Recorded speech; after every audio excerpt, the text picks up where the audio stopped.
दोस्तों welcome back. एक बार फिर से खुशामदीद है आप तमाम लोगों का हमारे इस यूट्यूब चैनल के अंदर।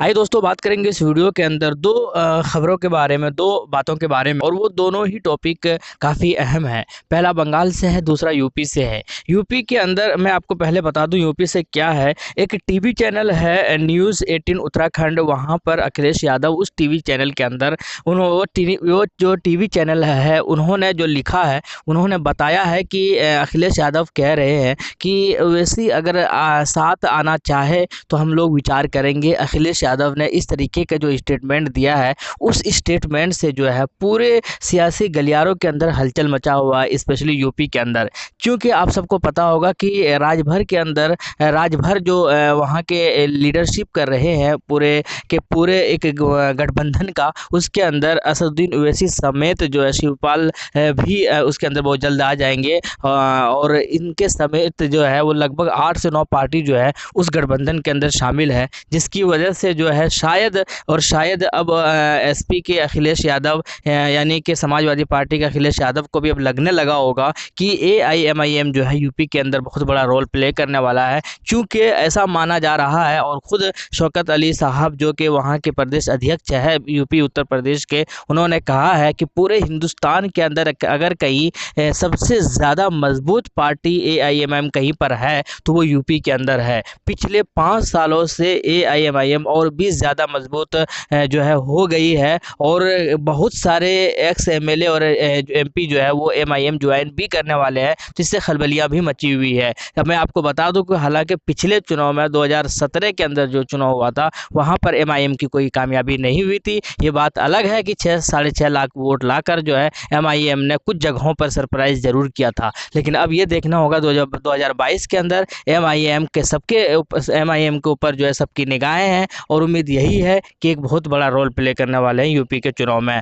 अगर ऐसा होते हैं तो अखिलेश यादव जी ज़रूर सोचते होंगे कि शायद एमआईएम को शामिल करने से उनके जो एक्स एमएलए या फिर ऐसे एमएलए या फिर ऐसे लीडर या नेता जो कि मुस्लिम है और उनको सही माने में इज्जत नहीं दिया जा रहा है, वो जो है एमआईएम वालों ने उनके लिए कहा है कि जिन लोगों को लगता है कि उनकी रिस्पेक्ट नहीं होती है पार्टी के अंदर, वो छोड़कर जो है एमआईएम ज्वाइन कर सकते हैं, उनको यहाँ पर भरपूर इज्जत दिया जाएगा। और जिस तरीके से आजम खान के लिए भी आवाज़ उठाने वाले असदुद्दीन ओवैसी ने पूरे यूपी के अंदर हलचल मचा दिया था, उससे एआईएमआईएम के कद और भी बड़ा है और लोग और भी ज़्यादा एमआईएम के ऊपर ट्रस्ट करने लगा है। फिर दूसरी बात बंगाल से है। बंगाल से ये है कि एआईएमआईएम ने अब हालांकि ये खुलकर चीज़ें नहीं हुई है, लेकिन ये पता चला है कि एमआईएम जो है वहाँ पर अपना उम्मीदवार नहीं उतार रहे हैं जहाँ पर वो आईएसएफ के अब्बास सिद्दीकी अपना उम्मीदवार उतारेंगे। अब ये चीज़ें भी देखने में बड़ा दिलचस्प होगा, और एआईएम जो है ज़्यादा बेहतर तरीके से सियासत करते हैं, और अब्बास सिद्दीकी के हिस्से में भले ही 38 सीट गए हों,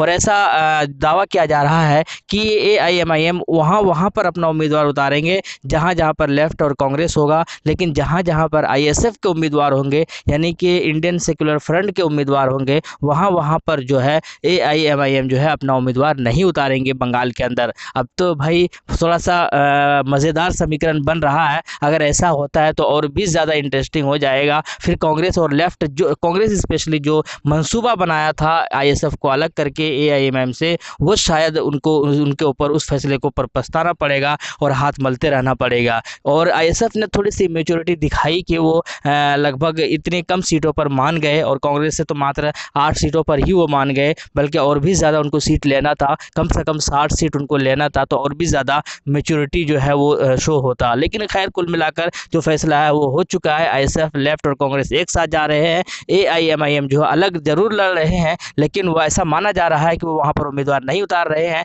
जहाँ पर आईएसएफ अपना उम्मीदवार उतारेगा। बाकी ये देखना होगा कि एमआईएम किस तरीके से रोल प्ले करता है बंगाल के अंदर। खैर ये भी चीज़ें भी बड़ी इंटरेस्टिंग बनी हुई है। दूसरी बात ये है कि वहाँ पर एआईयूडीएफ को कितने, यानी कि असम की बात कर रहे हैं, मौलाना बदरुद्दीन अजमल साहब को जो है वहाँ पर महाजोत गठबंधन बना हुआ है असम के अंदर भी, कांग्रेस समेत कई सारी पार्टियां उसके अंदर, और वहाँ पर फिलहाल जो है 24 सीट जो है एआईयूडीएफ को मिला है। अभी फिलहाल 21 है, बल्कि 3 और भी मिलने वाले हैं, तो यानी कुल मिलाकर जो है 24 सीटों पर ऐसा माना जा रहा है कि एआईयूडीएफ जो है अपना उम्मीदवार उतारेंगे। और लिस्ट भी जारी कर दिया है। जमुन मुख इस जगह का है नाम है, मनकाचार है, बदरपुर है, जलेसर है, गौरीपुर है, भावनीपुर है, पूर्णिया है, धुबरी है, सोनाई है, ढींग है, दक्षिण अभयपुरी है, ढालगांव है, दक्षिण करीमगंज है, नोबो ईचा है। ये जो लिस्ट है यहाँ पर जो है AIUDF के यानी कि